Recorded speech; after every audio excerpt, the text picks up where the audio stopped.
Adin terus cuba keluarkan sesuatu yang tersangkut dekat tekaknya. Dengan tepukan kali ketiga, benda yang sekat anak tekaknya terpelanting keluar. Adin tertunduk di sinki. Dia tengok dalam sinki. Ada sesuatu berwarna putih, besar sikit daripada guli, tergolek dalam sinki tu. Benda tu berkedip.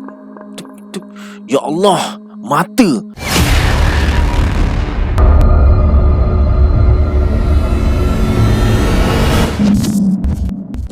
Assalamualaikum sahabat semua, kembali lagi bersama saya Syarul dalam segmen Rabak Seram. Terima kasih sebab dah klik video ni. Semoga yang menonton video ni ditambahkan rezeki dan dipermudahkan urusan dunia dan akhirat. Okey, baiklah, dalam video kali ni kita akan sambung cerita Anak Kerak part 3, yang mana terlepas part-part sebelumnya. Saya letakkan link dekat atas ni. Tanpa membuang masa lagi, jom let's jump to Rabak Seram.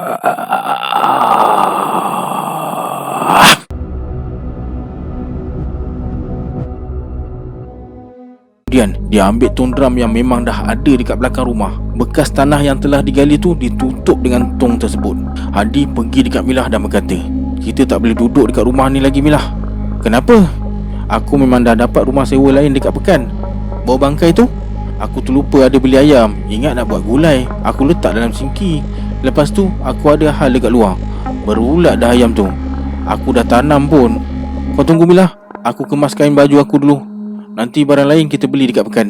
Hadi masuk ke dalam bilik. Cepat-cepat dia masukkan baju ke dalam beg.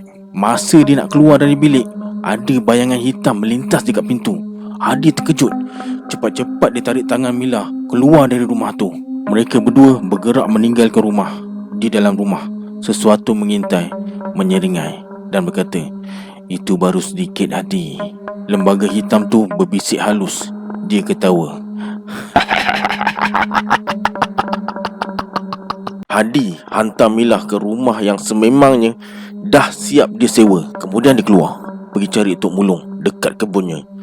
Dia nak tahu kenapa ada mayat bayi yang membusuk dalam rumahnya. Hadi yakin tu mesti mayat bayi Syamil dan Mala. Jadi Syamil tak berbohong tentang kehilangan bayi Mala tu. Sebaik saja dia masuk lorong yang dia rasakan betul. Hadi parking motosikalnya dekat celah belukar. Kemudian dia berjalan ikut belukar kecil menuju ke kebun Tok Mulung. Sebaik sampai je, pondok orang tua tu nampak sunyi. Hadi berkata, "Ke mana orang tua ni pergi? Dah balik ke?" Kemudian dia berjalan keluar dari kebun tu dan balik ke rumah. Sebaik saja Hadi sampai di muka pintu, Milah bertanya, "Kau ke mana, Hadi?" "Aku lapar ni." "Maaflah Milah, aku tiba-tiba ada urusan lain. Jomlah kita makan dekat kedai depan sana." "Aku tak nak makan dekat kedai tu. Boleh tak aku nak makan makanan barat?" "Bukan aku yang nak, tekak aku yang nak. Boleh jadi anak kau yang mengidam." Hadi tersenyum. Apa saja untuk Milah, dia akan turut selagi duitnya berkepuk dalam poket. Kalau dah tak ada esok, pandailah dia nak cari lagi.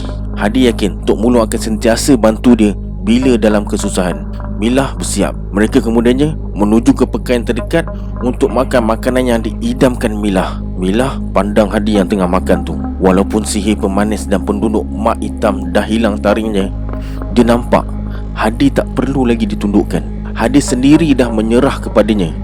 Milah berkata dalam hati, biar je lah ilmu tu jadi tawar. Asalkan hati Hadi tak tawar sudahlah.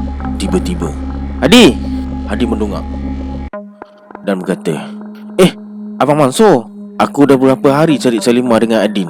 Kemana mereka pergi agaknya ya?" "Ke Kuala Lumpur bang. Adin ada urusan kerja dekat sana. Dia bawa Salimah dengan Hanani sekali."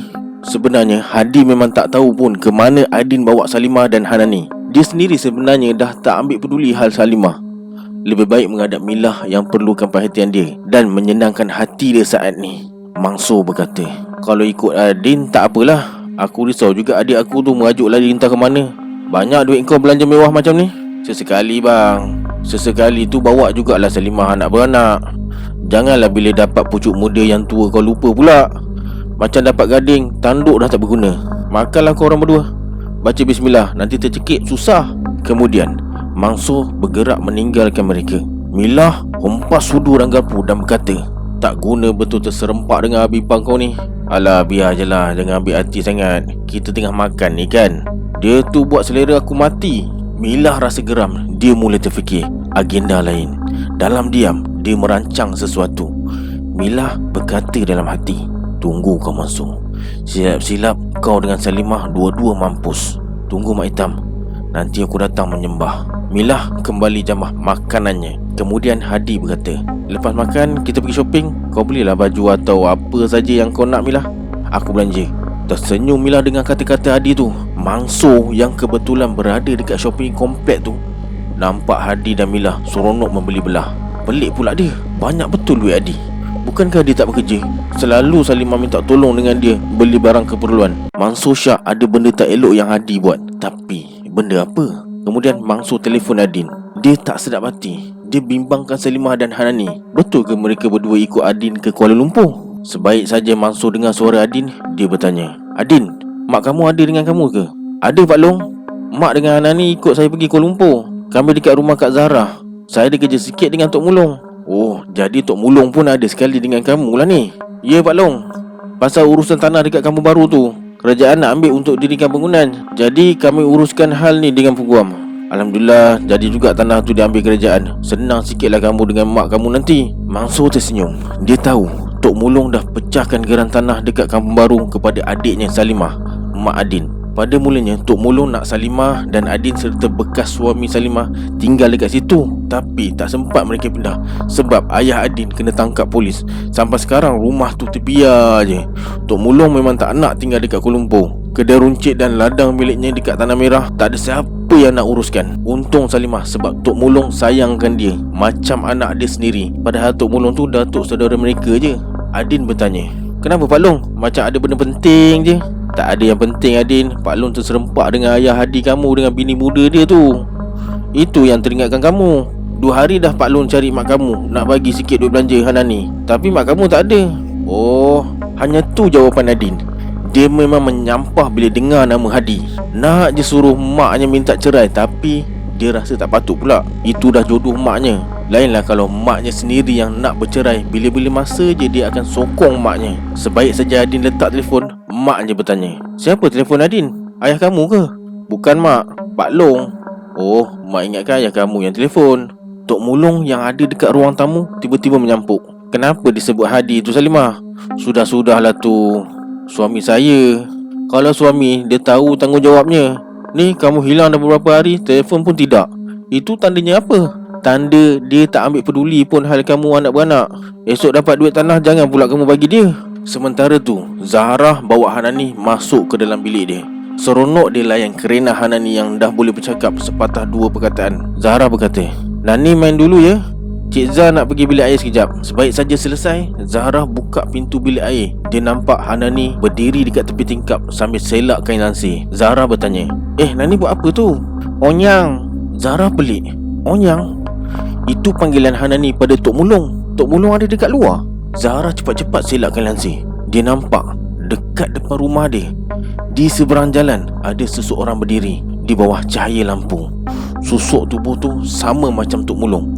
Zahra berbisik, "Apa yang kamu buat dekat luar tu? Hujan gerimis ni kan?" Dia tutup balik kain lansir dan mula rasa tak sedap hati. Bukankah Tok Mulung alah dengan hujan?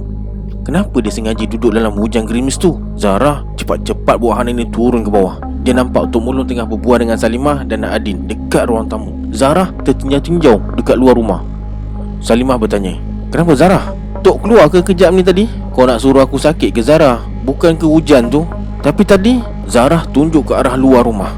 Adin terus bangun, tinjau daripada pintu yang terbuka. Adin berkata, "Tak ada sesiapa pun Kak." Zahra pandang mereka semua dengan pandangan yang pelik dan risau. Hatinya memang dah rasa tak sedap masa tu, macam ada sesuatu yang akan terjadi.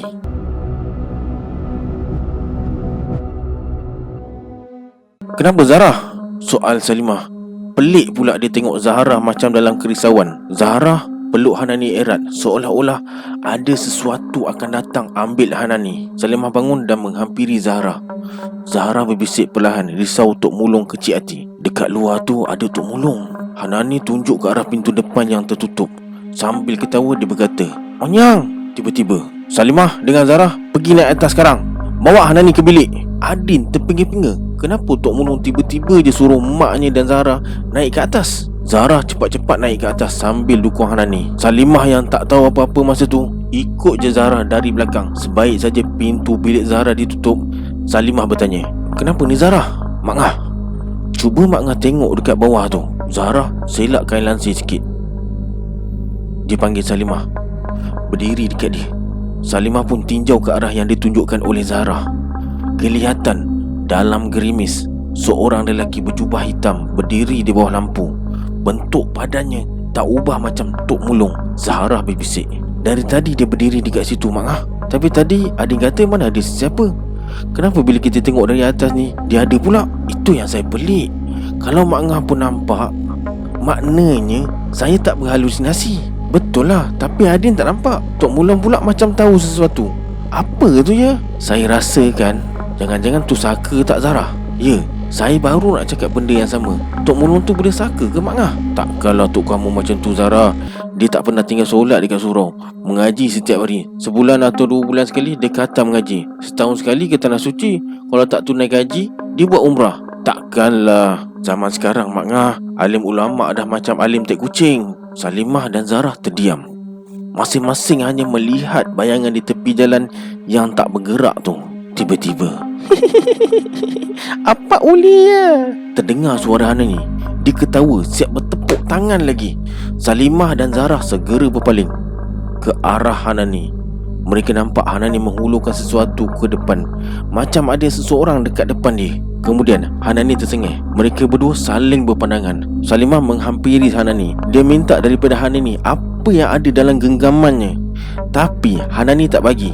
Salimah ambil cara paksa. Salimah berkata, "Apa ni Nani? Melekit. Gula apa lembik macam ni? Zara, ada beli air yang ada bubble jelly tu ke?" "Mana ada Mak Ngah. Mari sini Zara tengok." Salimah bagi Zara bubble berwarna putih dan hitam tersebut. Zara membelik benda tu. Nampak pelik sangat benda ni. Kemudian, "Allah Mak Ngah!" Bubble jelly tu tercampak atas kapet. Sambil dukung Hanani, Zara ajak Salimah cepat-cepat turun. Sebaik saja mereka keluar dari bilik, pintu bilik tu ditutup dengan kuat. Bram! Bergema bunyi dentuman dalam rumah tu. Mereka segera turun tangga cari Adin dengan Tok Mulung. Tok Mulung bersuara, "Kenapa kamu turun?" "Mak, Kak Zara kenapa?" "Hanani pegang bubble jelly." "Tapi sebenarnya bukan bubble jelly yang dia pegang." Salimah tengok tangannya yang masih melekit. Kemudian dicium. Bau hanyir dan busuk. Tok Mulung berkata, "Duduk belakang aku. Pegang Hanani kuat-kuat." Tok Mulung tak nak tahu hal bubble jelly tu. Kalau Zara tak bagi tahu pun, dia memang dah tahu. Benda yang Hanani pegang tu bukan sebarangan. Itu permainan makhluk lanat dekat luar sana. Mereka bertiga duduk berpelukan dekat atas sofa. Mereka berdua mula ketakutan. Hanani pula menggapai-gapai tangannya, seolah-olah nak mendapatkan seseorang yang tengah berdiri dekat depan dia. Bulu roma Salimah mula meremang. Zahra terdiam. Mereka berdua kaku dekat atas sofa tu. Tok Mulung yang dah siap siaga dengan buah silatnya dekat depan pintu bersuara, "Apa kau nak? Cukuplah kau buat onar dan dosa. Kenapa nak diganggu keturunan kau sendiri?" Tok Mulung bertempik. Mulutnya terkumat kami membaca sesuatu. Kemudian Tok Mulung berkata, "Jangan ganggu walaupun kau datang nak bermain sekalipun. Jangan ingat aku tak tahu helah kau." Kemudian Tok Mulung hentak kakinya ke lantai dan buat satu pusaran kecil dengan tumit kakinya. Lepas tu dia menghembus macam meniup sesuatu dan berkata, "Berambus!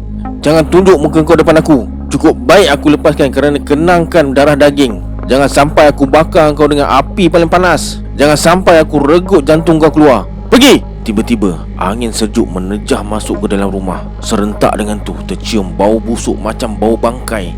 Zarah dan Salimah cepat-cepat tutup hidung. Adin pula nak termuntah. Cepat-cepat dia berlari ke dapur. Tok Mulung berkata, "Bawa Hanani kemari." Salimah datang dekat Tok Mulung sambil bawa Hanani sekali. Kemudian Tok Mulung pegang umur-umur Hanani dan baca Al-Fatihah dengan ayat 3 kul. Kemudian dia sambung dengan ayat kursi dan ulang ayat terakhir sebanyak 7 kali. Umur-umur Hanani ditiup perlahan sambil berkata, "Oyang dah ubat, jangan meragam je."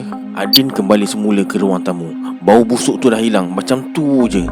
Tok Mulung bersuara, "Kamu dah lega Adin?" "Dah Tok. Anak jantan tak boleh lemah dengan dugaan macam ni Adin. Macam mana kamu nak jadi pelindung mak kamu kalau perkara asas pun kamu tak tahu? Kita lelaki bukan je kena tahu mempertahankan diri daripada musuh yang nyata. Dengan yang tak nyata pun kita kena tahu juga. Mujur aku ada." "Tok, Siapa yang dekat luar tu? Seseorang yang dah lama hilang, sekarang dia muncul balik. Adin, esok kita kena balik segera ke rumah kamu. Selepas urusan kita selesai, kita kena balik. Tak boleh tangguh lagi. Kenapa tu? Aku tak nak ada yang jadi mangsa lagi. Adin pelik. Salimah dengan Zara lagilah tak faham. Siapa yang akan jadi mangsa? Siapa yang muncul balik? Mereka kenal ke? Atau hanya Tok Mulung je yang tahu siapa yang dah hilang tu?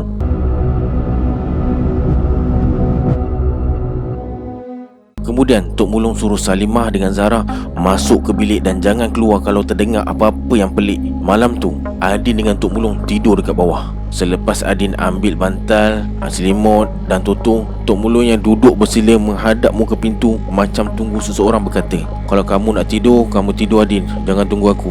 "Tok, siapa orang tu Tok?" "Seseorang yang dah lenyap." "Hadi." Adin tersentak. Kenapa ayah tiri dia pula disebut-sebut? Apa kaitan dengan semua ni? Tok Mulung bersuara lagi. "Bertahun lamanya dia hilang setelah dihalau.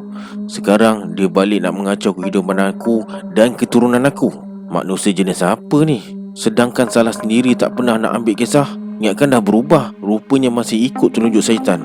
"Hanani, Zuriat Hadi, aku harap tak ada benda yang tak elok dan semuanya selamat." Tok Mulung resah. Dia kena pertahankan keturunan dia. Adin dah terlena atas Toto. Tok Mulung pula masih duduk di sisi Adin. Matanya terpejam rapat. Jauh di alam makrifat, Tok Mulung sedang merendah belukar kecil menuju ke arah kebunnya. Dia nampak jamung yang dihidupkan di tepi pondok. Kemudian bunyi tepukan bergema sebelum sempat Tok Mulung bertempik ke arah lembaga dekat dalam pondok yang sedang meratip tu. Lembaga tu tutup seluruh wajahnya dengan kain hitam. Suara meratip mentera bergema di dalam pondok tu. Tok Mulung berkata, "Siapa izinkan kau gunakan harta aku untuk laksanakan niat jahat kau dekat sini?" "Harta kau bukan harta aku juga ke Mulung. Kau sendiri lepaskan. Kau sendiri pilih jalan kau sendiri. Kau dah lupa?" Lembaga tu mendengus dan terus bangun. Dia turun ke tanah menghampiri Tok Mulung. Kain hitam yang tutup wajahnya dibuka. Terselah wajah yang sama seperti Tok Mulung. Tok Mulung berkata, "Selamat kembali kembarku. Kau masih alukan aku Mulung? Masakan tidak, siapa pun engkau, jahat macam mana pun engkau, aku dan kau pernah berkongsi rahim yang sama. Kau dan aku berkongsi uri yang satu. Kita dilahirkan dengan kantong yang sama. Kita seiras, Malin. Kau Malin dan aku Mulung. Segalanya dah tertulis, kita berkongsi saudara." Kemudian Malin ketawa. Tok Mulung berkata lagi, "Jangan kemari untuk buat onar dengan gunakan wajah kita yang serupa Malin. Jangan diajar anak saudara aku macam mana nak jadi syaitan macam kau." "Kau maksudkan Hadi, lelaki tolol yang berkiblatkan perempuan tu?" "Aku hanya bagi dia sikit kesenangan kerana aku mahukan apa yang dia ada." "Hentikan kerja kau Malin.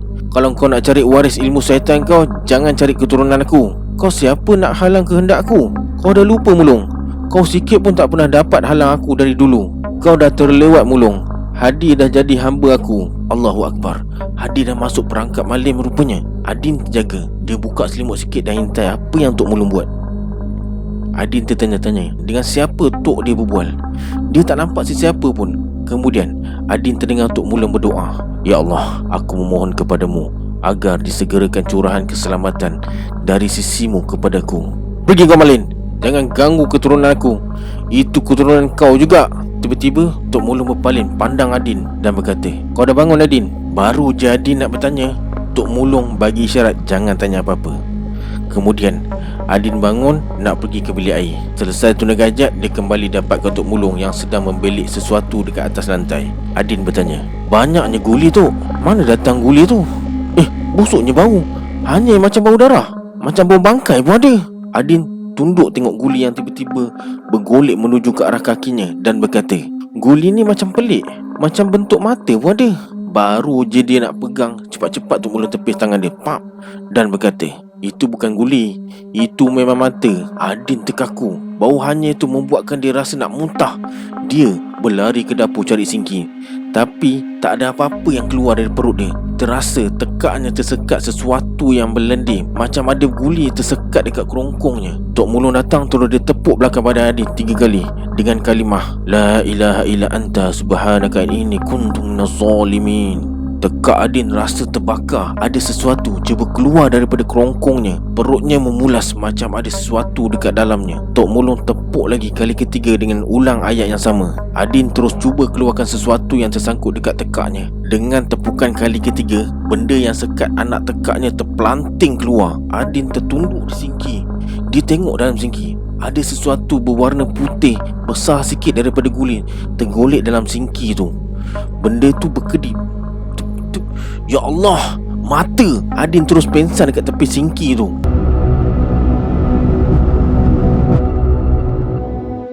Salimah terjaga bila dia terdengar bunyi bising dekat bawah. Kedengaran suara Adin terbatuk-batuk, sayup je. Dia toleh ke sebelah. Zarah tengah tidur. Dia cari lagi. Hanani. Kelang kabut dia bangun cari Hanani. Sempat dia goyangkan badan Zarah dan berkata, Zarah, bangun! Nani hilang! Salimah cari dia dalam bilik air, tapi tak ada. Dia mula resah. Zarah terpinga-pinga. Dia turun dari katil terus cari Hanani. Habis semua pintu bilik dibuka, tapi kelibat Hanani tak kelihatan di mana-mana. Zahrah dan Salimah segera turun ke bawah. Mereka nampak Tok Mulung tengah melutut tengok Adin yang pingsan dekat tepi sinki. Zahrah berkata, Tok, Hanani hilang. Adin ni dah kenapa? Hanani hilang? Kamu dah cari dia dalam bilik? Cari lagi. Bawah katil ke? Zahrah bergegas naik ke atas mula. Salimah terkaku tengok Adin yang pingsan dekat tepi sinki tu. Salimah berkata, Allahu Akbar, kenapa tu? Tiba-tiba terdengar jeritan Zahrah. Mak Ngah! Kelang kabut Salimah naik mendapatkan Zahrah. Zahrah tengah dukung Hanani dekat anak tangga pertama. Salimah bertanya, Allah, mana Zahrah jumpa Nani? Zahrah jumpa bawah katil Mak Ngah, tengah bergolek-golek dekat bawah tu. Mak Ngah, masa Zahrah ambil Nani tadi kan? Kenapa Zahrah? Zahrah terdiam, tak jadi teruskan ceritanya. Dia memerhati ke bawah.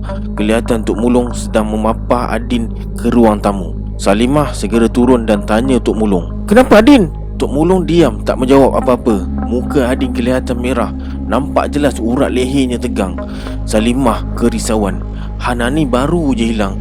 Nasib baik Zahrah jumpa dekat bawah katil. Pelik juga macam mana Hanani boleh ada dekat bawah katil pula. Tak pernah anaknya mengigau teruk macam tu sekali. Adin didudukkan menghadap pintu yang sengaja Tok Mulung buka. Dia berdiri dekat belakang Adin dengan tangan dilekapkan pada umbun-umbun. Dia mulakan dengan bismillah. Kemudian dia baca ayat 255 surah Al-Baqarah sebelum sambung surah Al-Araf ayat 117 hingga 122. Tok Mulung tak berhentikan bacaannya walaupun Adin tersentak. Badannya macam terkena renjatan elektrik. Tangannya tak berganjak dari umbun-umbun Adin. Dia teruskan bacaannya tanpa pedulikan apa yang sedang berlaku. Surah Yunus ayat 79 hingga 82 bergema di ruang tamu, diikuti dengan surah Toha ayat 65 hingga ayat 70. Tok Mulung terus pejamkan mata.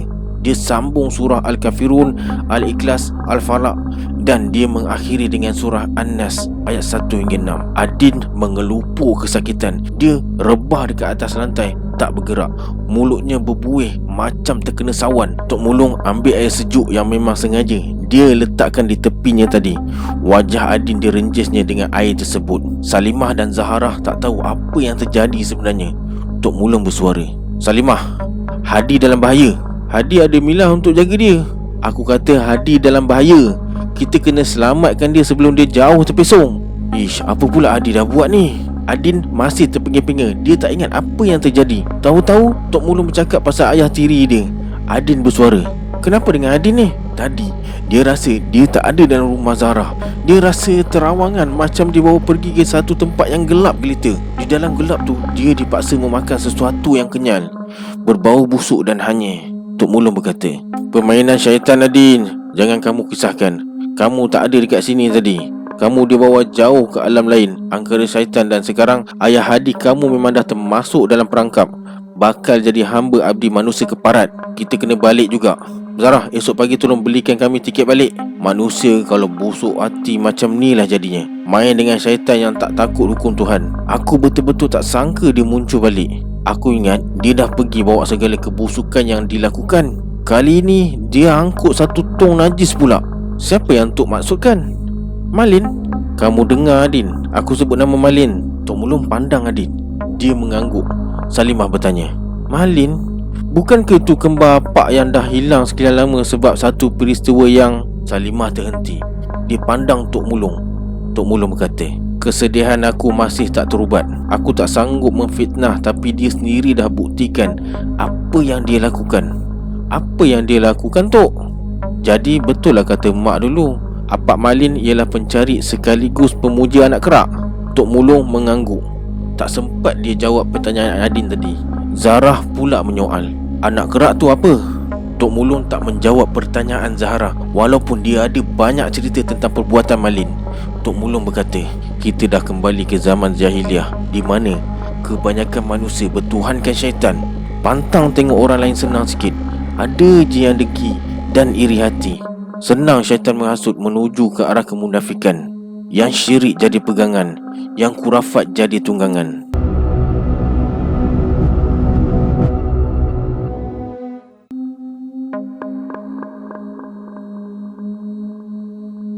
Malin pandang Mulung yang tengah rancak berbual dengan emak mereka di pelantar rumah. Dia tak ada hati nak ikut serta memandangkan apa yang mereka bualkan adalah sesuatu yang sangat membosankan. Balik-balik hal meniaga kuih dan nasi lemak yang untungnya tak seberapa. Tiba-tiba emak je bersuara, Malin, esok boleh kamu tolong emak hantarkan kuih ke rumah Tok Ketua? Dia tempah 30 biji kuih nak dihantar ke masjid. Suruh jelas si Mulung tu. Pagi esok Mulung nak ke Pekan Rabu meniaga, tak sempat. Dia pun menumpang Pak Mahat. Bosan. Malin terus bangun dan berlalu. Dia hilang dalam kegelapan malam. Maknya berkata, kenapa dengan Malin tu? Mulung gelengkan kepala. Dia tak tahu apa punca saudara kembarnya jadi macam tu. Maknya bersuara lagi, putus cinta dengan Melati ke? Melati dah nak bertunang, Mak. Melati dah nak bertunang? Dengan siapa? Bukankah Malin dengan Melati dah berkawan lama? Sejak dari sekolah pondok dekat Pasir Putih lagi. Betul, Mak. Jodoh Melati dengan orang ada-ada dari Kuala Lumpur katanya. Sama belajar dengan mereka dekat sana dulu. Jodoh macam rezeki juga, Mak. Kadang-kadang dah dalam mulut tak tertelan juga. Malin redha. Dia terima ketentuan Allah, Mulung. Mak nampak dia macam pendam rasa dan dendam je. Mulung terdiam. Ada lagi yang emaknya tak tahu, tapi dia tahu. Dia tak nak cerita hal Malin pada emaknya. Kalau dia cerita, mesti emaknya tak percaya. Sementara tu, Mulung duduk sebelah Malin yang duduk termenung jauh, merenung anak sungai. Mulung bertanya, kau tahan luka ke? Tak. Habis kau buat apa dekat sini? Saja merenung nasib. Aku dah muak hidup macam ni. Aku teringin nak keluar dari kampung kita ni. Kau nak ke mana? Mengajar sekolah pondok? Kau ada tauliah, Malin. Mengajar budak mengaji pun dah bagus tu. Kau tolong Imam Su'ad. Dia nampak macam tak cukup tangan je mengajar. Itu je yang kau nampak, Mulung. Aku nampak peluang lain yang lebih besar. Semalam aku jumpa Kian Piu. Kau ingat lelaki Thai tu? Kau nak ikut Kian berniaga ke? Aku dengar banyak juga barang dari sepadan dia bawa masuk hantar Kuala Lumpur. Aku nak ikut dia lah. Sambil-sambil tu aku boleh intai peluang berniaga sendiri. Kalau macam tu baguslah. Aku setuju, tapi berkawan dengan Kian kena berhati-hati juga. Aku dengar bapak saudaranya yang bagi dia modal berniaga. Bomo siam juga tu. Mana tahu kan kalau dia ada buat benda lain. Dia bukan Islam. Biarlah dia. Kalau dia guna pelaris ke apa ke, aku kerja dengan dia je. Aku tahu, Malin. Tapi kalau kita tahu sumber Kian tu tak halal, baik tak usah ikut dia. Bila dah tahu, tapi kita buat juga benda yang halal, jadi haram. Kita bukan tak tahu hukum, Malin. Kita belajar benda ni cukup. Aku dah muak dengan kata-kata kau, Mulung. Sebab ikut sangat kepercayaan lah kita ni masih berkubang dalam kampung ni. Rezeki langsung tak lekat. Asyik jual kuih je. Mak tu kaya sebab kuih tu ke? Setahu aku tidak. Aku suruh dia jual tanah dekat Baru tu pun dia tak nak. Sampai aku kehilangan Melati. Kalau tak, aku dah boleh pinang Melati. Sekarang kau nampak apa jadi kan? Allahu Akbar, Malin. Kenapa kau cakap macam tu? Mana iman kau? Mana ilmu yang kau belajar? Disebabkan ilmu yang tak berguna tu, apa pun aku tak dapat, Mulung. Aku dah tak nak kejar akhirat macam yang kau kata. Hidup dalam dunia ni, kejar je lah dunia. Akhirat tu kemudian. Astaghfirullahalazim, Malin. Cuba kau beristighfar. Jangan kau ikut kata hati kau yang tengah marah tu. Aku minta mak belajar ke universiti, Mulung, bukan ke sekolah pondok. Aku tak ada cita-cita nak jadi ustaz macam kau. Aku tak boleh bersabar macam kau. Sikit-sikit kerana dia, sikit-sikit rukun iman, sikit-sikit rukun Islam. Aku penat. Malin bangun dan terus melangkah. Dia nekat. Dia tak nak susah. Bila tengok Kian mewah, dia pun nak mewah juga. Tak kisahlah apa pun yang Ken buat, dia nak ikut serta. Mulung pujuk emaknya yang menangis dalam bilik.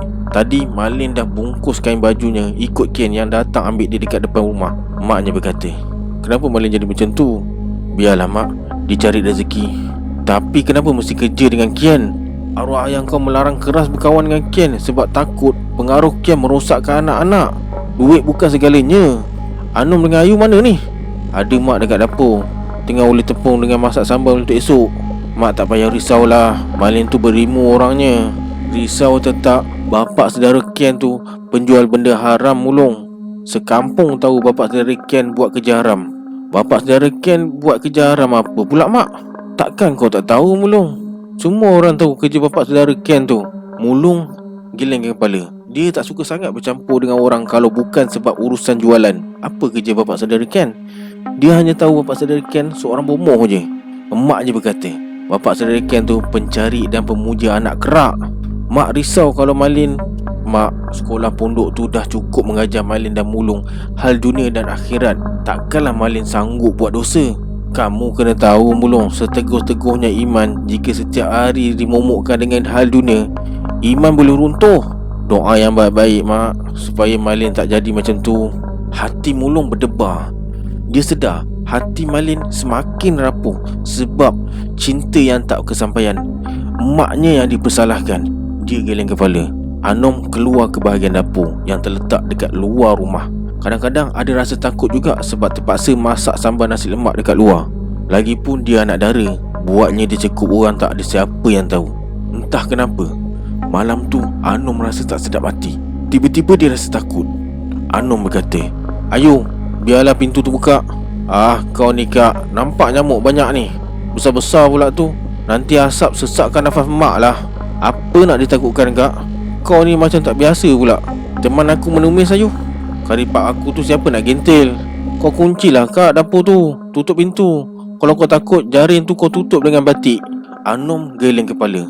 Nak tak nak, kena juga dia duduk luar. Tengah sibuk-sibuk memasak tu, tanpa dia sedari, ada sesuatu yang sedang cuba capai bahagian dapur yang hanya ditutup dengan jaring besi halus tu. Kemudian Anom terdengar bunyi sesuatu berdecit macam bunyi tikus. Dia tengok bawah dapur kayu tu. Tak ada apa-apa. Lepas tu dia pandang ke arah jaring-jaring dekat sebelah kanannya. Dia ternampak sepasang tangan kecil dan hitam legam sedang berpaut. Anom terus menjerit nyaring. Dadanya terasa sesak. Anom pengsan. Tangan kecil tu hilang meninggalkan bunyi seperti bayi sedang menghisap botol susu. Okey sahabat semua, sampai sini part 3 cerita ni. Tunggu di part selanjutnya. Saya Syarul. Assalamualaikum. Adios.